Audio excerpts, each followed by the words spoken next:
शेतकऱ्यांना पीक विमा देण्यात यावा यासह विविध मागण्यांसाठी नागपूर तुळजापूर मार्गावर युवक काँग्रेसकडून चक्काजाम आंदोलन करण्यात आले।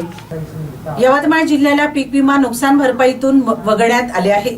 सरकारने त्वरित यवतमाळ जिल्ह्याचा पीक विमा नुकसान भरपाईमध्ये समावेश करण्यात यावा व स्थानिक डेक्कन शुगर कारखान्याने 3 ते 4 महिन्यांपासून ऊस उत्पादक शेतकऱ्यांना ऊसाची रक्कम अद्यापपर्यंत दिली नसून ती लवकरात लवकर देण्यात यावी अशा विविध मागण्यांसाठी गुरुवारी यवतमाळ तालुका युवक काँग्रेसच्या नेतृत्वात नागपूर तुळजापूर राष्ट्रीय महामार्गावर रास्ता रोको आंदोलन करण्यात आले। जिल्ह्यात 3 मंत्री असूनही यवतमाळ जिल्ह्याचा पीक विमा नुकसान भरपाई समावेश करण्यात आलेला नाही, ही लाजीरवाणी बाब असल्याची भावना युवक काँग्रेसचे तालुकाध्यक्ष कुणाल जतकर यांनी व्यक्त केली।